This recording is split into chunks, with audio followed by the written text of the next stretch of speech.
Good morning. Well, today I'll be making a video down in my lovely office where I spend most of my waking hours doing work. Uh, while the kids are off school, I just can't make videos in the kitchen where I keep getting interrupted. Dad, what's going on? What dad are you talking to? Dad, what's going on? So here I am.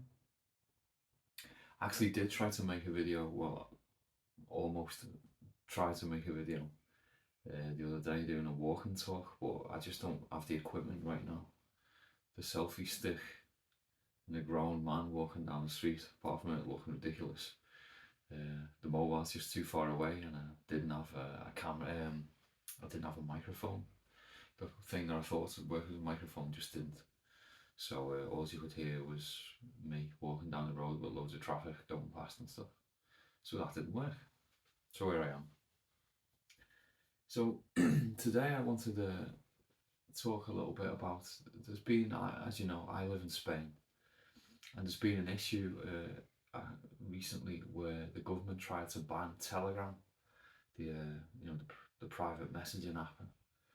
Um, so this is kind of wrong and strange on lots of levels. So just for you to get an idea of like the other places in the world that have banned Telegram, it's I might get this wrong, but I think it's China, Iran, Pakistan, Saudi Arabia, and there's one more that I can't think of right now, and then it'd be Spain as well. So obviously the things that all these places have got in common is that they're trying to stop dissident messages, things that are anti their ruling class and establishment from getting out among the public, just messages and stuff. And that's kind of, I think that's what was going on in Spain as well. See, the thing is, what they said was, it was to do with several media companies getting together and saying, oh, look, people are pirating our stuff and, sending it out on Telegram. So this is illegal. And so a judge came in and said, oh, yeah, you're totally right, let's ban this. Anyway, that's the official story. But I think what's really going on is people are actually quite, how can I put it, sort of upset at the government at the moment in Spain. There's lots of moving parts, lots of things going on that people just don't like. But also because people are just used to watching telly, then the people who only watch telly just see the standard message and it's like, you've never had it so good, and it's like, oh yeah, we've never had it so good, and that's it. Whereas people who've got just an outside perspective can at least contrast, and other information comes up. So as I've said before, I am I'm a voluntarist, I'm an anarchist. I don't believe in voting. As Michael Malice says, it's like my rights aren't up for discussion, never mind a vote. And that's pretty much how I feel about stuff. It's when you've got as a human, you've got your own inalienable rights, like that are just bestowed on you by creation. I'm not saying like a god with a white beard or anything. I'm just saying that your life has value, and so your rights just they're not given to you by a constitution or something. Even in the American Constitution, it starts off with something like I'm gonna mince this up, but something to do with I can't remember, but it's rights that everyone, to paraphrase, it's rights that everyone just knows to be true. It's just that was just like the basis of it. It wasn't saying that here, as the Constitution, we give you these rights. And it's like it's just annoying when people think that rights are bestowed on them rather than them being innate. So the importance of having some way to be able to contrast information is just it's absolutely fundamental. If you can't do that, then you don't know what's true. There's just no way of being able to form some kind of independent opinion. I mean, so as an example, now I hope this doesn't annoy too many people, but anyway, it doesn't matter. The whole COVID thing. So wherever you fall on this spectrum of like, oh, it was, it came from a monkey or a bat, or it was a lab leak, or whatever. All these at the beginning, people were sort of like talking, oh, maybe it's this, maybe it's that. Biologists were saying, well, if you look at the genetic sequence, that's another thing. Did anyone sequence it, etc.? I'm pretty sure they did now. Um, you can see that it doesn't appear to be natural. It's jumped several steps, whatever. These people just got banned. They got deplatformed. The YouTube videos, got taken down. The channels got taken down. They got kicked off social media. Just the whole thing. And it's like, why would that be the case? Unless it's, I don't think anyone can deny that during COVID, narratives were controlled. That was like, if there was anything that we took away from this, is that, like, what was her name? Jacinda Ardern. We are the truth. We are the source of your truth. It's like they're not they're not even they don't even care to hide it. It's just like, this is the way it is, and you better know it. So what I was going on about is, like, during the whole COVID thing, when it all started, cause me living in Spain, I'd be hearing stuff from the Spanish media, and I'd be hearing stuff from the English media and also the United States media, and just I'd be you know trying to figure out what was going on. And one of the first things that was like very interesting to me was the way in all sides, or in all places in the world, they started using the same lexicon. It was all the same words, but even all the same words translated. So in England, we had, very soon we came to this new normal thing, and like, new normal just bangs on your psyche a little bit, as that doesn't make sense. You can't have a new normal just like straight in. Look, here's your new normal. And like, it happened in Spain, like la nueva normalidad, which is straight in. It's like, hold on. So this is obviously coordinated. Whether there's, you don't need to get very conspiratorial to like immediately see that all of the governments fell into lockstep. You can look into that yourself. And just had exactly the same message. And everyone did the same thing apart from Sweden. So I still don't really know why they took their own path, but I've heard said by conversations with like a Swedish guy, is that in Sweden people are pretty much, social distancing is the norm anyway. Like, it wasn't going to. It's not like, say, a Latin country where, like, here, I mean, one of the things that really struck me when I first moved here, even though like my dad's Spanish, and I thought I was very used to like the Spanish culture, but it's just the closeness of people. You know, there is a lot of physical interaction and touching, even in conversations, you're touching each other, like, friends will like grab each other, and very touchy. Whereas where I grew up, you don't touch people. Touching people, it means something. It's usually aggressive. You only touch someone to, like, be aggressive. And it's just not like that here at all. And so the whole new normal of being far apart, and that did a lot of damage in Spain. And especially among the young kids, like with all the masking and everything. Which again, you can. I get people who want to just be safe and want to do the best thing, and so they do what the government says and all that. But like, there was lots of information going back for 20 years regarding face masks and things like that, and everybody knew that. Well, I thought everybody knew that face masks Like, oh, well, why do surgeons wear them? It's like so that they don't like drip snot into a wound or like spit or when they're talking, things like that. And also it's all been normalised, the fact that we see things on the telly like of the Japanese metro and all the people wearing masks and stuff, and they do all the time. It's like, yeah, but the reason that they do that in these cultures is it's not because they're protecting themselves. It's like a very simple thing.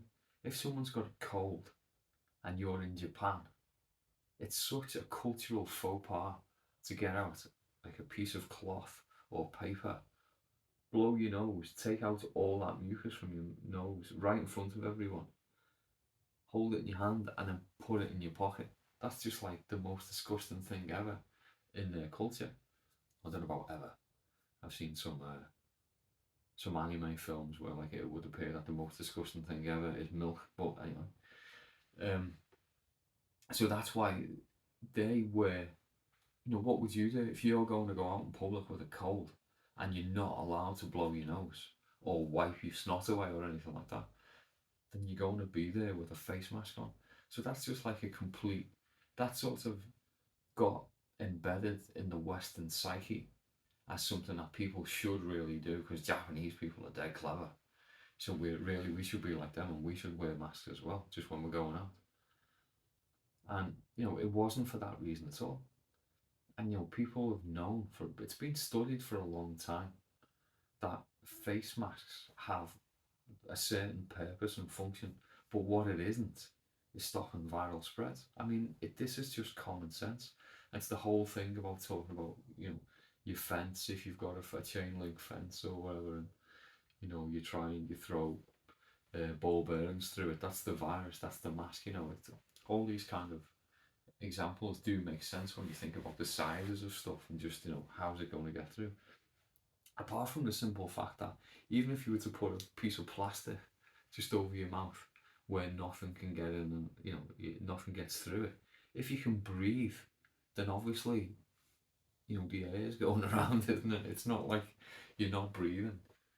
So I don't know, just common sense just totally went out of the window. I mean, I don't know. I don't really know. I don't want to belabor the point, but the thing is, it's people are quite happy to just take their common sense and just throw it away because like an authority tells them that they should. And Larkin Rose has written a whole book on this called The Most Dangerous Superstition. And it's just all about authority and the fact that it doesn't exist.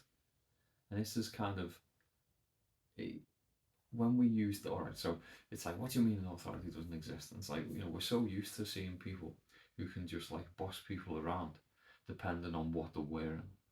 So like a policeman is just a guy in a dressed up in a certain way who, when he tells people to do things, then he gets away with it. It's a bit like the way a clown gets away with things. When they're dressed up, you can go up and do mean things to people, and everyone's ha ha ha.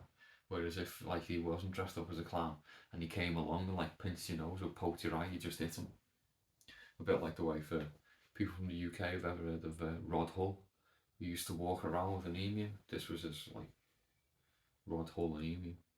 And so he did the puppet where he'd have this like big emu there with legs dangling around and stuff, and he'd walk around and he'd basically just assault people. It was like, I used to think it was really funny when I was a kid, but now thinking back, it's quite, you'd be grabbing women by the face and like pushing them around and stuff like that live on telly.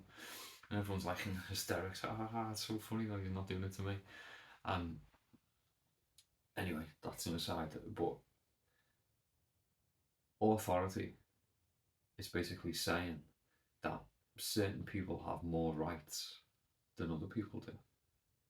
And surely that's the whole point of all the constitutions, is that we're saying that people don't have more rights than other people. That's why they go to the trouble of writing it all down. This is everything that you're allowed to do, and it applies to everyone except maybe the king. But anyway, and that's the point. But suddenly we have this authority where, well, they can do other things and they don't need to do that, and they can tell you to do this and you've got to obey because otherwise it's against the law.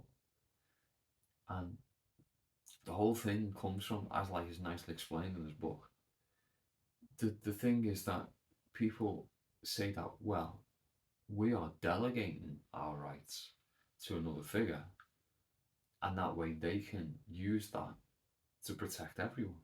So it's the consent of the government type of thing, which is all. It all sounds nice if you just like think about it for like 2 seconds, but if you actually think about it for any longer, it does fall to bits pretty quick. And that's also why people get annoyed when you mention it to them. Like you start to say, well, so Fran, why don't you vote? Don't you realise that lots of people have suffered to get you to vote and stuff like that? It's like, and you explain, well, I don't vote because I don't think that other people have the right to tell me what to do. It's like, wow, you're some kind of crazy person. How would we all live together? It's like, well, if we all live like that, then it'd be fine. One of the things that Lachlan Rose points out all the time is that he's not saying that he knows how this society would function if someone just pushed a button and all authority disappeared. But I think we're just so far away from even being there that we need to sort of get these ideas into the common discourse and like have people think about what's going on. I mean, it's like the whole libertarian thing. Although you know it's still a kind of minarchist idea, but the whole, if we could just live by the non-aggression principle of just like, I won't do anything to you, I won't try and steal from you or aggress on you, or and then we all enforce that mutually, then society would be just a much better place. That doesn't mean that we couldn't have some kind of like collective that would basically enforce the non-aggression principle. But by enforcing it, I mean, all you'd have to do is just stop the aggression. You're not allowed to be, you cannot go and be violent to them, and that's it. And the rest of the people, we're all saying, hey, we don't want you to be violent on them, and we're going to make sure that this doesn't happen. It's not like you'd have a group of people who would have more rights than anyone else, because they absolutely wouldn't. Otherwise, they just, it just couldn't work in, philosophically. But back to the original point that I'm meandering around is the idea is that you can't delegate rights that you don't have. So, what does that mean? So the point is, if you believe in self-ownership and that, you control you and you get to decide what you do, then that's great. And then if two people, you get to decide what you do and I get to decide what I do, well, that's great. It's like, hey, why don't we get together and hire some guy to like look after us and stop anyone, people attacking us? That's perfectly fine as well.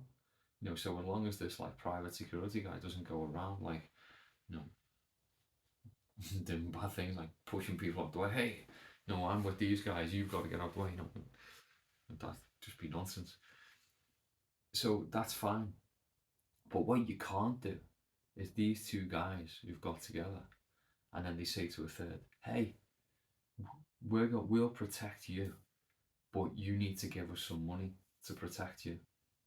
And like if the other guy says, "Well, I don't want to," and say, "No, I'm sorry, I'm going to send my guy, and he'll protect you, but he's also going to make sure that you pay for it." So you see the difference. It's like you don't have the right to make someone else be part of your group. Seems kind of obvious, but that's exactly what society is right now. So apparently we've got this, we're the government and we consent to it somehow. And so automatically you're just part of this collective that isn't allowed to opt out. There's no opt out clause. You can't just say, "Oh, I don't want it." No, it's fine. I'll look after myself. Really, you don't need to send the police 20 minutes after I've been broken, after I've called you because I got broken into, I can live without that. There's none of that. This like, but the social contract. It's like, you talk about getting two words and just sticking them together and like trying to make them new and normal social contract. Like no one signed up for any of this. If you've got a contract, there's definitely like an agreement there. And if either one of the parties breaks that agreement, then the contract's null and void. But like, so what's this social contract thing? Where what? So I'm paying for police, and but there's violence. I get broken into. Do I get a rebate? It's like, oh, sorry, we messed up. Here's 30-day police protection free. No, that doesn't happen. It's like, oh, well, the schools, you can't, there's not enough. You've got to send in Spain. You've got to send your kids to school, and you can't even have some kind of independent school. Like if you just want to create your own school, you can't do that.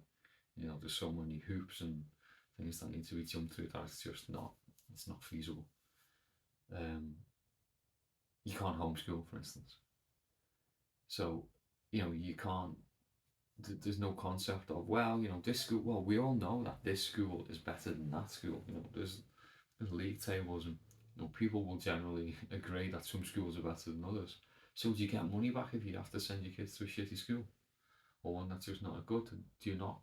Does that concept not exist? Well, of course it doesn't exist. Or this wonderful free medicine that we've got, which it's obviously been paid for from somewhere. Oh yeah, it's been paid for by you. It's been taxation. Let's face it, it is theft. It's just a euphemism. This gang that you can't, this agreement that you can't get out of, with a gang that you can't do anything about, who takes the money directly from you before you even get it, and uses it to pay for things. Then, if that isn't theft, I don't know what is. But people don't want to see it because it's like, it's so ingrained in our psyche that this is just the way it is. That's one of the annoying things that people always tell me, yeah, but this is just the way it is. I had some conversation when I was 18 at university, and we were just talking. It got kind of heated, but it was like one Sunday night, and it went on for hours and hours and hours. And I was just trying to put out maybe the thought that perhaps things really can change. Obviously, I was naive 18-year-old, but like that, things can change because the way things are isn't the way it always has been. But that was it. It's just like, no, things are like this. This is just the way it is. And I couldn't believe it. It's like, you guys are 18 and you already think that there's nothing you can do to change anything. And it shocked me, and I still remember it like 30 years later. So that's basically, after this whole rambly thing, where we started off talking about Telegram. So there's lots of people, or there were lots of people, who were just, oh well, we've been told we can't use Telegram, so I guess I can't use Telegram then. Unfortunately, there was a whole bunch of people, given that like Telegram's already got a bit of a bad reputation anyway. That's because there's people have come up and said to me, but you do know that that's where like you can buy drugs. That's where the drug traffickers they use Telegram, and there's like lots of porn groups and bad stuff on Telegram. It's like, well, yeah, of course there is, but the Facebook has got into a lot of trouble with all like the child porn that's on there, and nobody thinks, oh well, I'm not going to not use Facebook. But obviously, because Facebook is like very centrally controlled, and governments can come in and tell you what you can, you can't do. And that's it's a total gift if you can get all you put people into one place, and you just have to monitor that one place. Whereas, what's the problem with Telegram? Is that it's private, and so what do you do? What can the government do Like they'll infiltrate it, they'll send users into groups and stuff like that so they can find out what's going on, but they can't stop it. And that's the thing, it's like, why do people assume that the government has got the right to stop you from doing what you want to do? I mean, it's not like that, it's not like people don't use telephones to organise bad things. We're really saying that perhaps we should ban the telephone. Or like, are we saying that like no one's ever written something down and sent it, and that letter as like being like a declaration of war? I mean, in the past, declarations of war actually, I am going to go to war with you. Signed the king. Here you go and take that to the Nobel King over the hill, and we're going out. So maybe we should ban war. Maybe we should ban the printing press. Look at all the bad things that happen there. Or why don't we ban electricity? Because if we banned electricity, then there'd be no internet, and then that way there'd be none of this like nasty stuff and anti-establishment thing. Everything would be great, wouldn't it? If we just didn't have electricity, imagine how good everything would be. It's like, where do we? What? It's just nonsense. It's just such nonsense. It's just beyond annoying.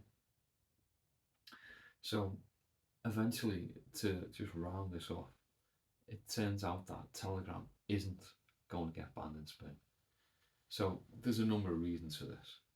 And the one that's being like the main reason that's being touted as well, you can't. The judge doesn't really have the authority to do that because of it'd be taking something away from a lot of people when only a minority of people would be, sharing copyrighted content or whatever. But really, what I really think that the reason that it's just not going to get banned is the absolute very first thing that came into all the groups on Telegram was, why don't you use a VPN? Why don't you use this Telegram proxy? And all these things, these are just technological solutions to the fact that they won't be able to ban Telegram. So it's just like anyone who actually cared about using Telegram and was actually interested in the information that they were getting, that was maybe a little bit subversive or just not something outside of what the government wanted them to know, they were more than prepared to just install things, do stuff, and get around it. And everyone else, it didn't matter because they were just going to go along with it anyway. I bet there's people who, when they heard that it was going to get shut down, that they just uninstalled it from the phone straight away and they'll never install it again. Because that's just, some people are just like that. I know people like that. So the moral of the story is, I don't know if there is a moral of this story, but when things are imposed upon you by some illegitimate authority, in this case government, you don't just have to take it. I mean, maybe you'll do something illegal by installing a VPN. I mean, just wait. That things like this, I know this is just, it's on the cards. VPNs are going to become illegal in Spain or in the European Union. Like, it won't take long for that. But why? Because it's just a way of getting around government censorship. So I'll leave it for another day where I can go on another rant about all the stuff that goes on regarding what you can and you can't say. I mean, I think in the UK last year, like 3,000 people were imprisoned for things that they posted online. It was like, is this China or something? It's just, I don't know, it's just too crazy. So I'll leave it there for today. Fran doesn't cook lunch from the bunker, and I'll look forward to making videos in the kitchen when the kids go back to school. But until then, maybe I'll get another one out down here before they go back. Have a great day, and I'll see you around.